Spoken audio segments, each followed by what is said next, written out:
Alright, so I'm going to give you a quick demo of how Screenflow works. This is a really slick program, and there are a lot of programs that can capture your audio and video. Let me go ahead and get Screenflow launched. But I don't find them particularly interesting because they just capture whatever you do and then you're done.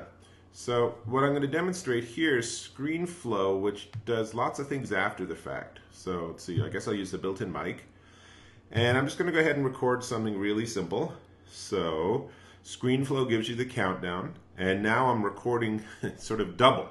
So I'm also recording in Screenflow. So let's just go and launch iTunes, and I'm just going to do something really quick. So in iTunes, a lot of people don't realize you can actually switch for artists and genres, and I'm a big fan of genres. So when I'm in the mood for some new age music, I just click play right here on the genre, and it plays all of the music that's identified as being part of that category in random shuffle mode, assuming you have these set properly. So really helpful, and it's a nice way to work through your iTunes library without having to think about what music you want to specifically listen to. So that was an easy Screenflow demo. Now I'm going to do Command-Shift-2, and now Screenflow has captured this. So I can play it. This will be interesting. And now I'm recording sort of double. So I'm also recording in Screenflow. So let's just go and launch iTunes. And I'm just going to do something really quick. So in iTunes, a lot of people don't realize you can actually switch for artists and... Okay, so what I want to do is I want to point out one of the neat things you can do. There's obviously a lot of stuff on the side here, but I just want to real quick show how you can do a call out. In other words, you can emphasize something. So the first thing I'm going to do is I'm going to move back until here, and I want to get just before I start pointing out these elements, and then I'm going to click on the screen recording bar because that's where I want it to go, and then choose callouts and add a callout. And I have choices of the mouse cursor or the foreground window or freehand, and I generally like freehand squares. So what I'm going to do is I'm going to just highlight where we're going to actually be clicking. Now here's where this gets cool, because now I can take that and I can make that bigger.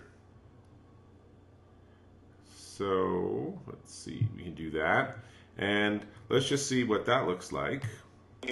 So go back to here. People don't realize you can actually switch for artists and genres, and I'm a big fan of genres. So when I'm in the... So we can actually have it end there. Let's go and select it again. And we want to just have it have it sort of fade in and fade out a little bit rather than just jump in. So now you'll see the difference here.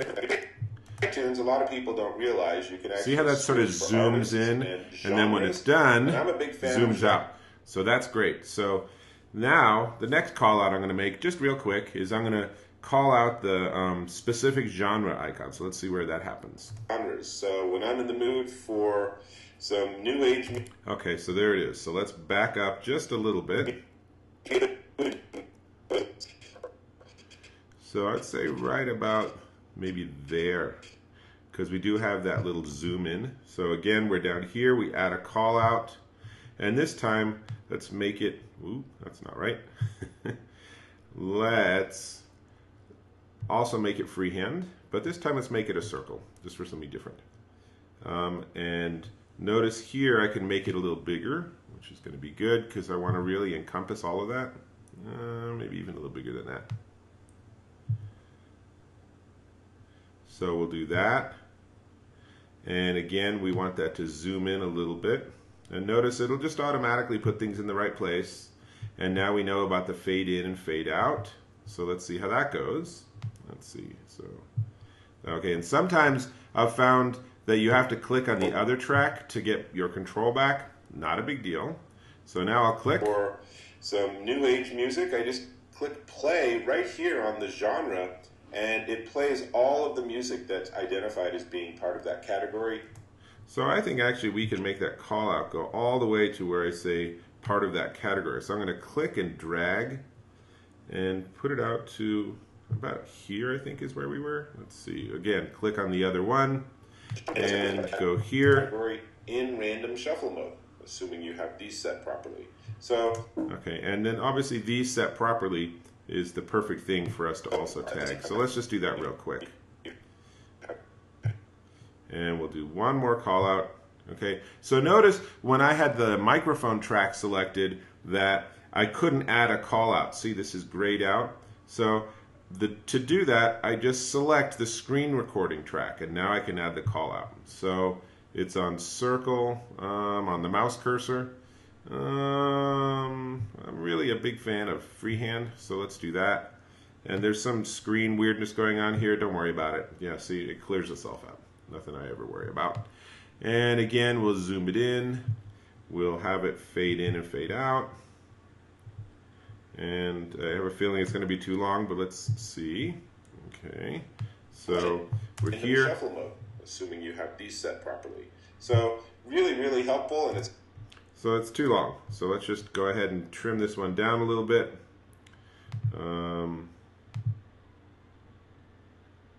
Sometimes, I don't know why, sometimes you don't seem to be able to actually select and drag things. As with many of these programs, I find sometimes you need to just monkey around. So I believe the way I figured this out in the past was to zoom it in. And let's see, so select this one. There we go, see. Now I can make it a little shorter. And I would say, let's try to make it about there. Let's see how that goes. So click here.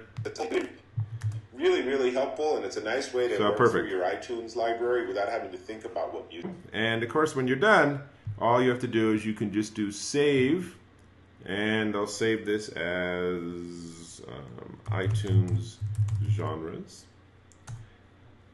We'll just click the yellow button, and we'll get rid of iTunes. We'll open it up again, and then we can export it as a movie, high definition, everything looks good. See, and it wants to scale things, which is a little annoying, so that's the only thing I would say is leave it as its default size. And then we have the exporting bar. This does take a while. When I've done reviews using things like Screenflow where I want to have lots of callouts and stuff, it really can be an hour or two of work just to get a good 5 or 6 minute video done. Once it's done, you'll see that it's a .mov that I could literally just drag and drop and upload to YouTube or email to friends or drop it in my Dropbox or whatever. So there's much to be done with this once it's completed, and now it is completed. So let's quit Screenflow, and now we have a new one. So now we have this, and now let's see. And now I'm recording sort of double.